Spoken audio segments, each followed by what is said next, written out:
नमस्कार दोस्तों, era institute Jodhpur में आपका स्वागत है। आज राजस्थान का परिचय पहली क्लास आपके लिए लेके आया हूँ मैं, राजस्थान जीके के बारे में। आप इसमें क्या क्या पढ़ेंगे, आपको पॉइंट पॉइंट वाइज बताता जाऊंगा मैं आपको कि कैसे पढ़ना है आपको। बाकी स्टार्ट आप यहाँ से करेंगे राजस्थान के बारे में कि राजस्थान का नामकरण, कि राजस्थान का नाम किसने दिया। पहला पॉइंट तो ये हो गया आपका नामकरण। उसके बारे में जानकारी, कहाँ का राजस्थान का नाम के मरुकांतर कब था, राजपूताना कब था। फिर नेक्स्ट पॉइंट पढ़ेंगे स्थिति, राजस्थान मैप में कहाँ पे स्थिति राजस्थान के बारे में। फिर तीसरा पॉइंट आपका आएगा आकार और आकृति, कि राजस्थान का आकार कैसा है, पतंग का आकार है कैसा है। फिर चौथा पॉइंट आपका आता है राजस्थान की लंबाई और चौड़ाई। फिर पांचवा पॉइंट आता है आपका राजस्थान का विस्तार। तो विस्तार में आप क्या पढ़ोगे कि विस्तार और सीमा भी आ गई इसमें, कि राजस्थान में सीमा कौन सी होती है। दो सीमा है, एक तो अंतर्राष्ट्रीय है और दूसरी अंतर्राज्यीय। अंतर्राष्ट्रीय पाकिस्तान से लगती है, जिसे रेड क्लिफ कहते हैं, उसके बारे में पढ़ेंगे। और अंतर्राज्यीय यहाँ पे ऊपर पंजाब, हरियाणा, एमपी, यूपी और गुजरात, तो ये 5 स्टेटों से लगती है, तो इसके बारे में पढ़ाएंगे। फिर उसके बाद विशेषता, विशेषता में क्या आएंगे आपके, विशेषता में यह है कि राजस्थान और राज्यों से कैसे अलग है। जैसे कर्क रेखा है राजस्थान में, अरावली पर्वतमाला है, तो विशेषता बाकी आपको टॉपिक में पढ़ा देंगे। और बाकी का और 7वां पॉइंट है आपका संभागीय व्यवस्था है। राजस्थान में कितने संभाग है। अभी कांग्रेस सरकार थी तो उसने यहाँ पे 10 संभाग कर दिए, 50 जिले कर दिए थे। लेकिन अब बीजेपी सरकार ने आते ही फिर दोबारा से आपके 7 संभाग ही रह गए और जिले 41 कर दिए।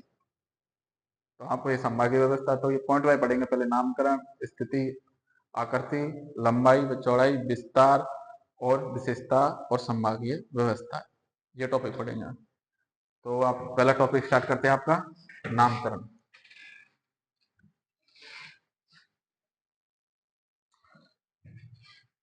तो नामकरण में आपका नामकरण किसने दिया था, पहले तो नामकरण में जानकारी। तो आप पहला नाम आता है किसका, मरुकांतर।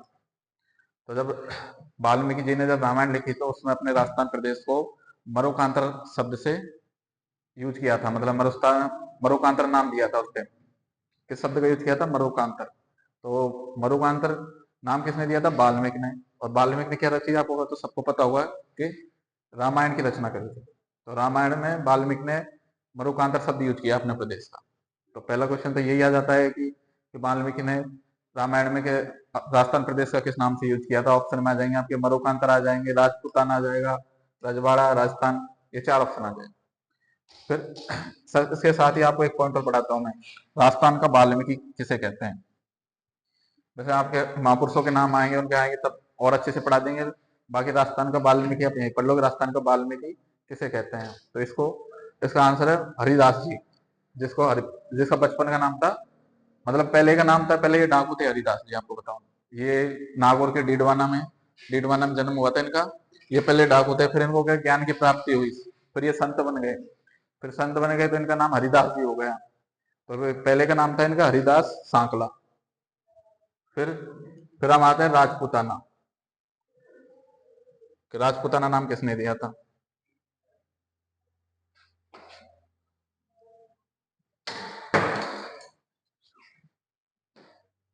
कट कर लेना वीडियो,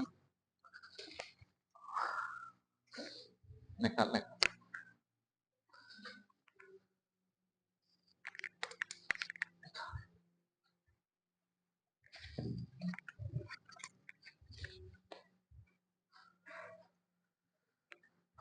तो दूसरा नाम आता है आपका कि राजपूताना किसने दिया था। तो राजपूताना शब्द जॉर्ज थॉमस ने दिया था। जॉर्ज थॉमस की एक बुक थी।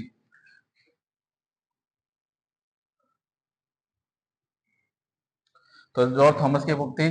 जॉर्ज थॉमस की इसकी जानकारी कहाँ मिलती है कि राजपूताना नाम जॉर्ज थॉमस की बुक है, the mystery memories of mister George Thomas, ये बुक का नाम है। तो इस बुक में जॉर्ज थॉमस ने लिखी, तब उसमें राजपूताना नाम का शब्द का प्रयोग किया था इस बुक में। तो ये वैसे आयरलैंड के थे, ये सबसे पहले अपने शेखावटी में आए थे। भाग्य इनकी मृत्यु बीकानेर में हो गई थी। तो सबसे पहले शेखावटी में आए थे। जॉर्ज थॉमस ने अपनी बुक थी the mystery memories of mister George Thomas. तो इस बुक में अपने प्रदेश का नाम राजपूताना, तो ये ब्रिटिश काल में आए थे। तो ऐसे पूछ सकते हैं कि राजस्थान का ब्रिटिश काल में क्या नाम था प्रदेश का, तो राजपूताना, ऐसे पूछ सकते हैं आपसे। फिर अगला आ जाता है रजवाड़ा या रायथन या राजस्थान। तो राजस्थान शब्द, तो राजस्थान शब्द का उपयोग कर्नल जेम्स टोड ने, जो कहाँ के थे, स्कॉटलैंड के, जो स्कॉटलैंड के थे, तो ये राजस्थान में 1806 में आए थे वैसे। तो इनका और क्या नाम था इनका, कर्नल जेम्स टोड के बारे में मोस्टली क्वेश्चन यहाँ से बनता है। तो आपको कर्नल जेम्स टोड के बारे में जो भी मोस्ट मोस्ट पॉइंट है वो मैं आपको अभी बता देता हूँ इसी स्लाइड पे, कि पहले आए कहाँ थे। सबसे पहले ये आए थे 1806 में, 1806 में आए थे।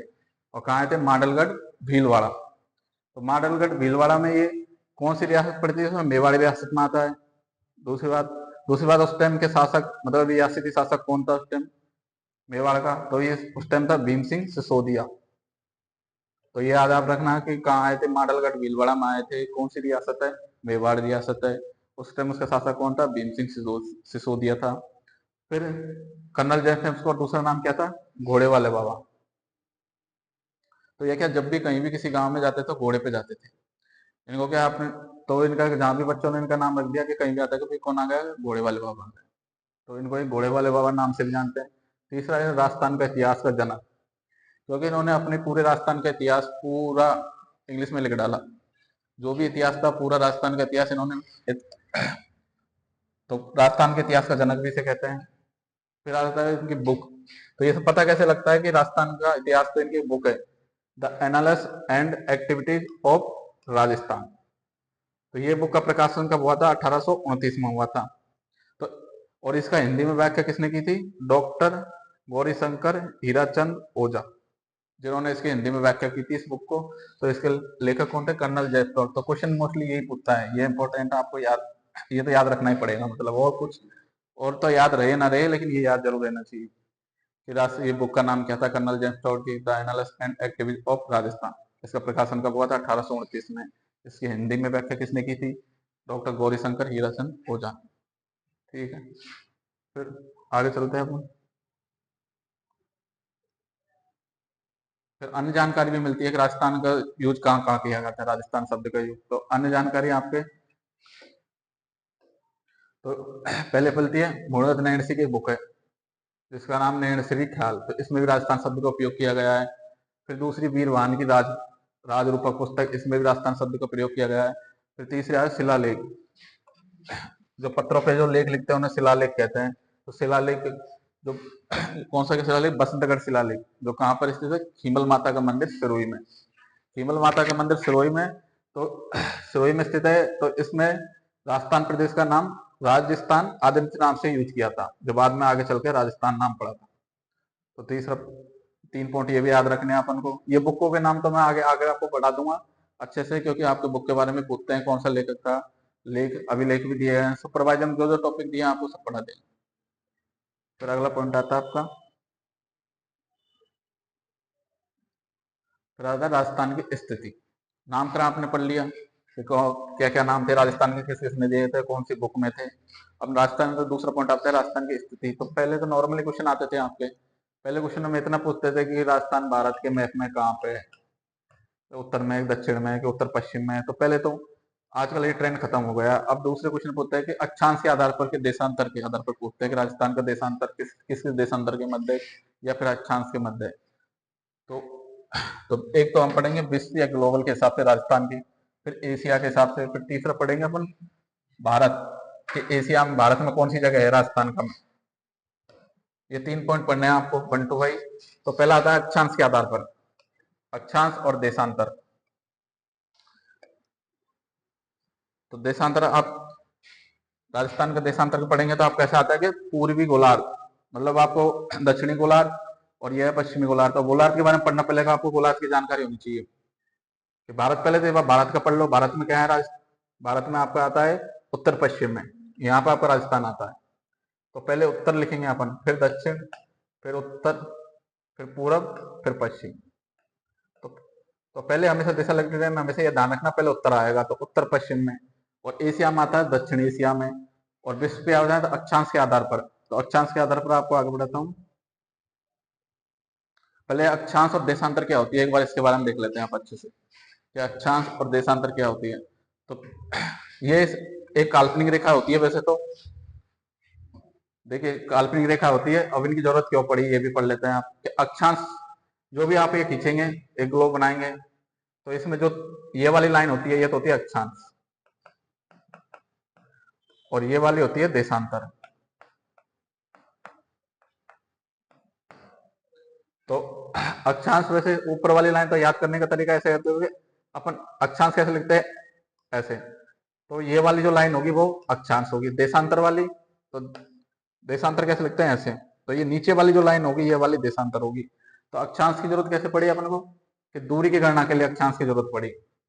ये आपका अगली स्लाइड में बता रखा है मैंने अच्छे से। वैसे ये अक्षांश, ये ये अक्षांश है, तो अक्षांश की जरूरत कैसे पड़ी अपन को, दूरी के लिए, कि इन दोनों के बीच के मतलब दूरी कितनी है।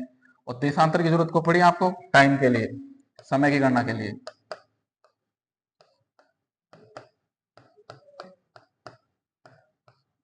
समय की गणना के लिए तो अक्षांशों के मध्य की दूरी कितनी होती है, एक अक्षांशों के मध्य की 111.13 किलोमीटर, और देशांतरों के मध्य की दूरी होती है 111.32 किलोमीटर। तो एक देशांतर को दो से दूसरे देशांतर को पार करने में कितना टाइम लगता है, 4 मिनट लगता है। कितना, 4 मिनट। तो ये तो होता है देशांतर और अक्षांतर। तो अब आपने जीके में जाते हैं, अपने राजस्थान में जाते हैं अपन। तो ये लिख रखा मैंने कि दूरी की गणना के लिए अक्षांशों की जरूरत पड़ी, तो दो अक्षांशों के मध्य की दूरी 111.13 होती है। समय की गणना के लिए देशांतर की जरूरत पड़ी, तो एक देशांतर को पार करने में 4 मिनट का समय लगता है। और ये भी पढ़ लो आप, वैसे ये इंडिया ज्योग्राफी का है वैसे ये टॉपिक। तो इसमें क्या होता है, जो जो 0 डिग्री पे जो रेखा होती है उसे हम क्या कहते हैं, भूमध्य रेखा। क्या बोलते हैं, भूमध्य रेखा बोलते हैं। और इसके ऊपर 23.5 डिग्री पे और नीचे भी 23.5 से, तो ऊपर वाली रेखा को बोलते हैं कर्क रेखा और नीचे वाले को बोलते हैं मकर रेखा। तो कर्क रेखा अपने राजस्थान में होकर भी गुजरती है थोड़ी सी। तो दो जिलों में होकर गुजरती है, बांसवाड़ा और डूंगरपुर। और कितनी है इसकी लंबाई है 26 किलोमीटर। ये आगे आपको अच्छे से पढ़ा दूंगा मैं, ये कितनी है। और ये सब काल्पनिक रेखा होती है, आपको ये बता दिया पहले। अब राजस्थान के बारे में पढ़ते हैं हम, कि राजस्थान कैसे कैसे दिशा में आता है, कैसे नहीं है, कि मतलब कितने अक्षांश पे आता है, कितने देशांतर पे आता है। तो ये पढ़ाते हैं आगे आप।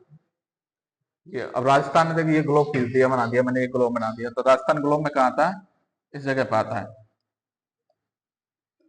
तो किधर आता है, उत्तर और पूर्व में। तो उत्तर पूर्वी गोलार्ध में आता है। पहली बात ये ध्यान रखना कि राजस्थान कहाँ आता है, उत्तर पूर्वी गोलार्ध में आता है। उत्तर पूर्वी गोलार्ध में आता है। फिर आपसे पूछते हैं राजस्थान के डिग्री के बारे में, पूछते हैं कितनी डिग्री है। तो राजस्थान आता है इधर, पहले हम पढ़ लेते हैं क्या, अक्षांश, उत्तरी अक्षांश और दक्षिणी अक्षांश। तो अक्षांश, अभी आप बोल देंगे कि ये तो दक्षिण है, ये तो उत्तर है, ये पश्चिम है और ये पूरब है।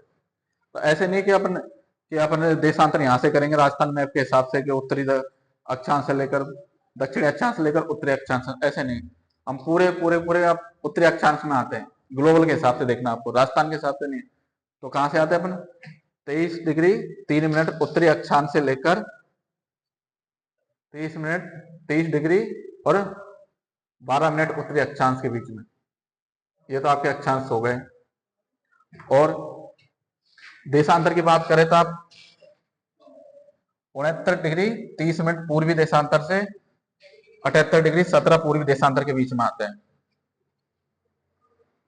तो ये आपका देशांतर रहा। और दो देशांतरों को पार करने में अभी आपके 69.30 से लेकर 38.30 देशांतर को के बीच की मध्य की दूरी कितनी होगी आपकी, लगभग 9 डिग्री। तो 9 को आप 4 से मल्टीप्लाई करते हैं, क्योंकि एक देशांतर को पार करने में कितना टाइम लगता है, 4 मिनट का। तो 9 को मल्टीप्लाई 4 से करते हैं, 36 मिनट का आते हैं लगभग।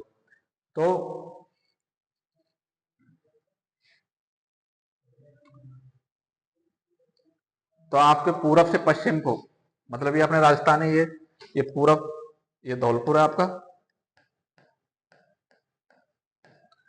और ये जैसलमेर। तो जैसलमेर से मतलब आपको धौलपुर से और जैसलमेर के टाइम के अंतर कितने का अंतर आ जाएगा आपका, सूर्योदय और सूर्यास्त होने में कितना, लगभग 36 मिनट का समय अंतराल आ जाता है।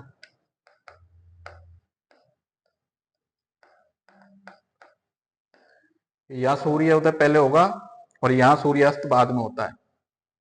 तो ये बात का ध्यान रखना आपको कि मतलब 36 मिनट का टाइम का अंतर आ जाता है एक देशांतर को पार करने में। तो आपको याद ये रखना बस, कुछ नहीं, बस ये लाइन याद रखनी है आपको।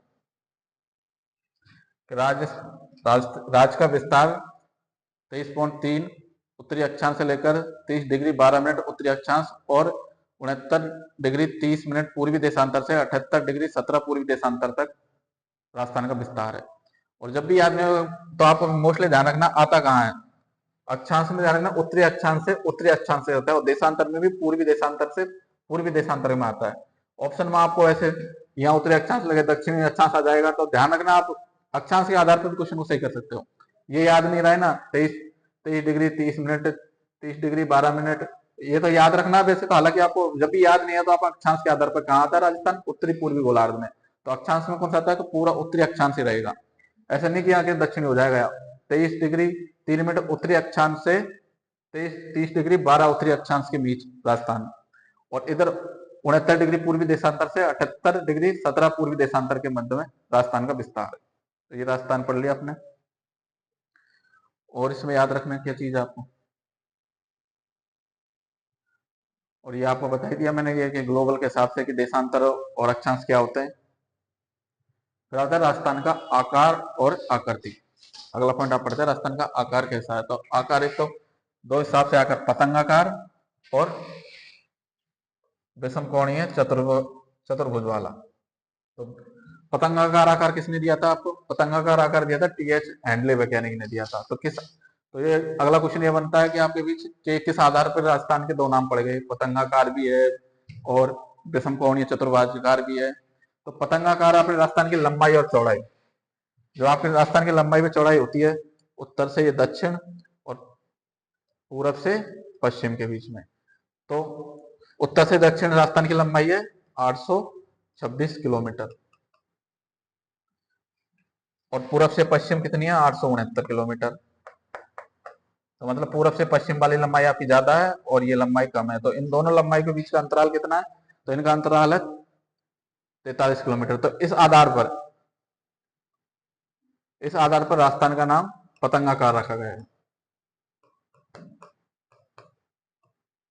किसपे, राजस्थान की लंबाई और चौड़ाई के आधार पर राजस्थान का आकार पतंगाकार रखा गया है।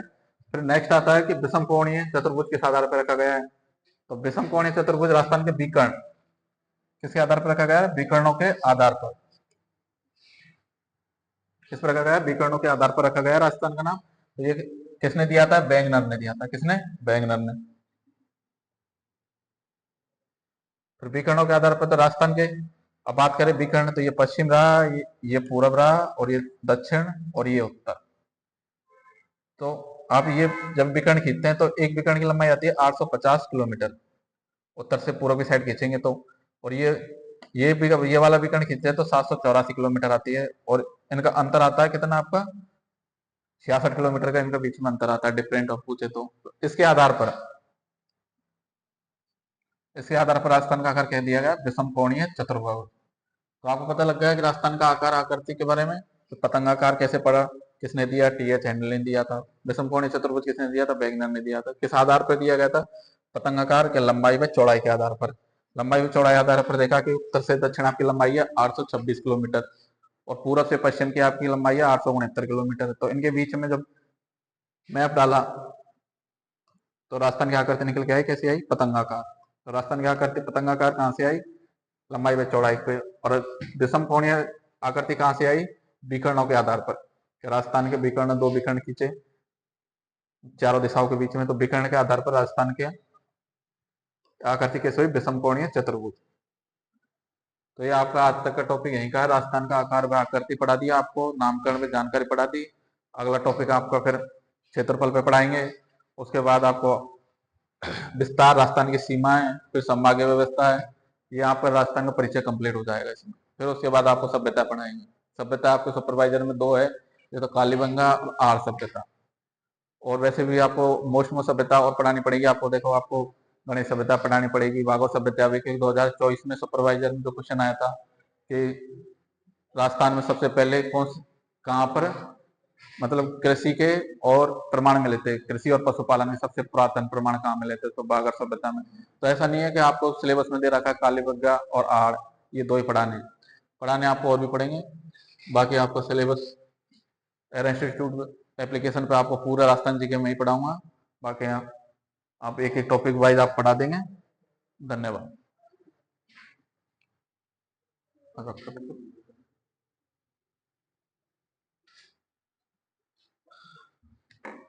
ला दे रहा हूँ कर देना स्टॉप, आप कट कर देना फिर।